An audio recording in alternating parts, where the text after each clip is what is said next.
आदाब अर्ज़ है। रिपोर्टर्स 21 और अरमान साबिर व्लॉग के मुश्तरका प्लेटफॉर्म से मैं हूं फारूक समी और मेरे साथ अरमान साबिर, और बात होगी शहरी सिंध में सबसे ज़्यादा पॉपुलरिटी रखने वाले, जिनके जो दावा भी करते हैं और बाइकॉट और दीगर चीज़ों से साबित भी होता है कि उनकी फ़ैन फॉलोइंग अब भी बहुत ज़्यादा है, उनके उस केस की जिसकी वजह से मुत्तहिदा कौमी मूवमेंट माइनस अल्ताफ़ हुसैन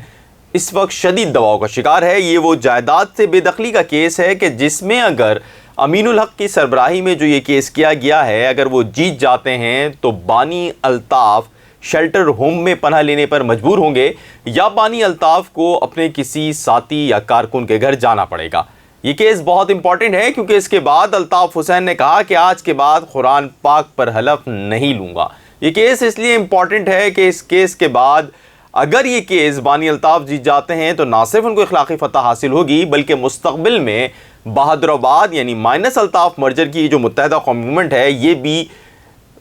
करोड़ों रुपए के असासे से महरूम हो जाएगी। जी जनाब, हम बात कर रहे हैं लंदन प्रॉपर्टीज़ केस की जो कि अमीनुल हक ने दायर किया और आज इसकी आखिरी समाअत है। अब से कुछ देर कबल अल्ताफ़ हुसैन लंदन में बिजनेस एंड प्रॉपर्टी की जो कोर्ट है उधर रवाना हुए हैं। रवाना होने से कबल हमेशा की तरह उनके जानिसार कारकुन या उनके जो वफापरस्त कारकुन कहलाए जाते हैं उन्होंने उनकी नज़र उतारी, और आज जब ये आखिरी समाअत पे रवाना हुए तो अरशद हुसैन ने उनकी नज़र उतारी, जो कि एक रवायती तरीक़ा है बरसगीर पाक व हिंद के अंदर, जो कि आप पूरे वो घुमाते हैं चक्कर, और उस तरीके से उनकी नज़र उतारी गई, उनको रवाना किया गया है और अब वहाँ पर पहुँच चुके हैं कोर्ट में। कोर्ट की हेयरिंग से मुताल्लिक और कुछ चीज़ें जो कि मज़ीद हैं वो अब रखेंगे आपके सामने अरमान साहब। जी अरमान भाई, क्या होने जा रहा है बताएं ना ज़रा। होने क्या जा रहा है, होने अब देखें, जो भी वो तो कोर्ट फैसला करेगी, हम कैसे बता सकते हैं कि होने क्या जा रहा है। लेकिन आज जो अल्ताफ़ हुसैन साहब की जो लैंग्वेज, बॉडी लैंग्वेज थी, जो भी है, आप बाद में बात कर लिए ना, मेरी बारी आ गई, इतनी देर से आप बोलते रहे, अब मेरी बारी है। तो आज जो अल्ताफ़ हुसैन की बॉडी लैंग्वेज थी वो उसमें काफ़ी एतमाद नज़र आ रहा था। जो अब तक जो अल्ताफ़ हुसैन की बॉडी लैंग्वेज थी उससे बिल्कुल मुख्तलिफ आज देखी गई है, और उनकी बॉडी लैंग्वेज में आज जो जिस तरह से उन्होंने कहा है, और अंग्रेज़ी में उन्होंने कहा, पहली बात तो ये है कि, और जिस तरह से उन्होंने कहा कि इंशाअल्लाह ताला ये जो केस है ये हम जीतेंगे, मतलब ये उनकी जो बॉडी लैंग्वेज थी, इससे वो अंदाज़ा हो रहा है कि केस जो है वो शायद अब उसका झुकाव जो है काफ़ी हद तक, और ख़ास तौर पे कल के उनके बयान के बाद, और इससे पहले भी जो केस में जिस तरह की जो मतलब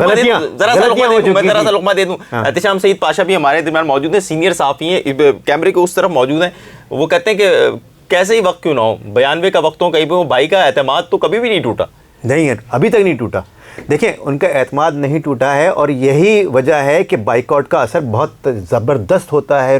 उनके जितने भी जो बाइकआउट्स हुए हैं। और इस मरतबा जो बाइकआउट हुआ है उसमें, जैसा कि उन्होंने कल बयान में कहा, सारा वोट उनको पड़ा है। कल बयान में कहा कि उन्होंने जो है पाकिस्तान, एमकेएम पाकिस्तान ने उसी छतरी के नीचे बाइकआउट किया, तो उसका और क्रेडिट आप वो ले रहे हैं। तो अब मामला यही है ना कि जो बाइकआउट का असर है वो अगर हो रहा है और महाजिर सियासत पर हो रहा है, और कराची और अर्बन सिंध में जो है वो ये असर हो रहा है, तो इसका मतलब है कि वो कहीं ना कहीं उनकी गुंजाइश मौजूद है अभी भी। और ये केस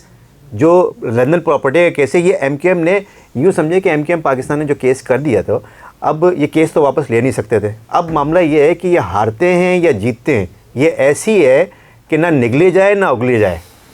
ना निकले बन ना उगले बन का। जी जी जी। और माजर तो अब हाँ, अब इनका मामला ये है कि अगर जीतते हैं तो लंदन प्रॉपर्टीज़ तो इनके पास हो जाएंगी, लेकिन वोटर्स निकल जाएंगे जो रहे सहे, और अगर हारते हैं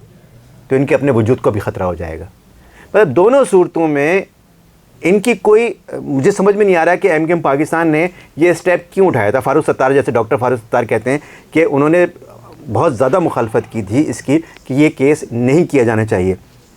नदीम नुसरत जो एमकेएम वहाँ पर लंदन में मौजूद थे, जो बाद में डिफेक्ट कर गए थे, तो उन्होंने भी यही कहा था अपना बयान देने के बाद कि ये केस एमकेएम पाकिस्तान को नहीं करना चाहिए था। तो एमकेएम पाकिस्तान ने क्या सोचकर ये केस किया था, क्योंकि अगर गौर किया जाए तो दोनों सूरतों में एमकेएम पाकिस्तान या केस जीतती है या हारती है, दोनों सूरतों में लूज़र एमकेएम पाकिस्तान है।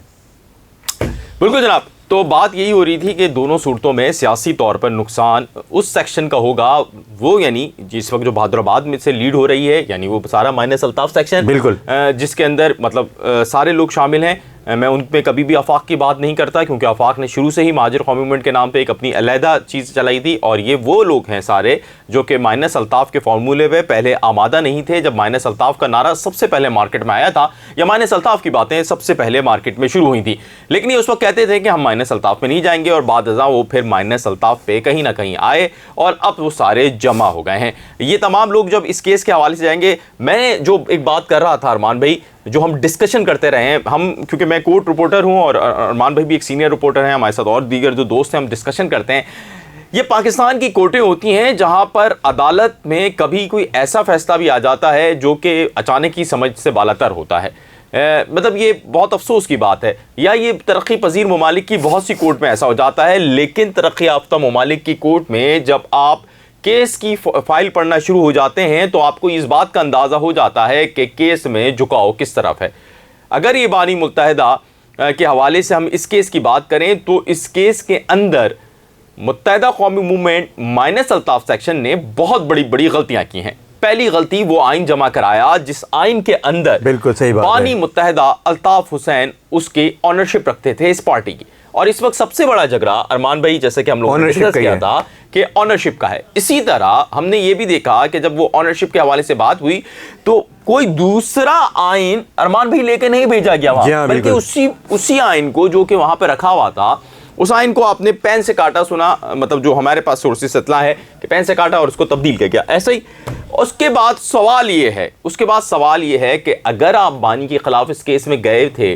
और ये कुछ ऐसे हल्कों में सवाल उठ रहा है जो बड़े ही रिसोर्स कहलाए जाते हैं, या वो लोग जो ताकतवर समझे जाते हैं, कि क्या दिलो दिमाग राजी थे बानी के खिलाफ केस करने के लिए या नहीं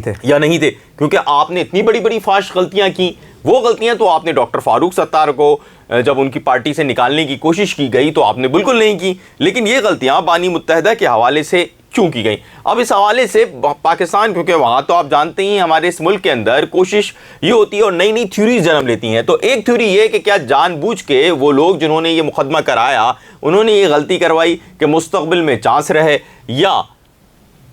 बानी के पुराने नमकख्वारों ने बोला कि नहीं, थोड़ी सी तो गुंजाइश देनी चाहिए। थोड़ी सी गुंजाइश, बड़े सवाल है, ठीक है, ये सवाल है, लेकिन चले अगर आप ये कहते हैं और ये जो है वो गुंजाइश देनी चाहिए और गुंजाइश दी गई है, अगर जानबूझकर ही गुंजाइश दी गई, तो जिनके दबाव में आकर ये केस किया गया था, फिर वो क्या करेंगे? इस पे पाशा भाई ने बोला था तेरा क्या होगा कालिया, तो उसके बाद फिर लोग क्या सोचेंगे? उसके बाद फिर लोग ये सोचेंगे कि जनाब क्या होगा। मतलब इस हवाले से अब सवाल ये नहीं है, अब बहुत सारे लोग ये सवाल कर रहे हैं कि ठीक है, पाकिस्तान की सियासत में बहुत कुछ तब्दील हो जाता है ना। कल माइनस नवाज शरीफ था, वो आ गया, कल आज माइनस इमरान खान है, हो सकता है परसों वो भी आ जाएं। इसी तरह बहुत सारे लोग सियासत के अंदर माइनस कर दिए गए, लेकिन उनका पॉलिटिक्स से रोल ख़त्म नहीं हुआ। भुट्टो माइनस हो गया, लेकिन भुट्टो का रोल ख़त्म नहीं हुआ। क्या अगर आज अल्ताफ हुसैन साहब मौजूद हैं और उनको आपने नहीं रखा हुआ, कल वो पॉलिटिक्स में आ जाएं, और कल अगर ज़िंदगी तो किसी की भी चली जानी है, हर इंसान को मरना है, अगर उनके मरने के बाद वो भी भुट्टो की तरह ज़िंदा रहे तो फिर क्या होगा? और फिर मौजूदा बहादुराबाद या वो लोग जो माइनस अल्ताफ की तरफ जा रहे हैं और उसके हवाले से उन्होंने इत्तेहाद किया हुआ है, उनकी पॉलिटिक्स का क्या होगा? ये बड़े सवाल हैं। मैं आज भी ये कहता हूँ कि सैयद मुस्तफ़ा कमाल या अनीस ख़ायम खानी या इस तरह के बहुत सारे लीडर उस दर मौजूद हैं जिन्होंने माजी में बड़ा अच्छा काम किया है और उनको आप सराहा सकते हैं, लेकिन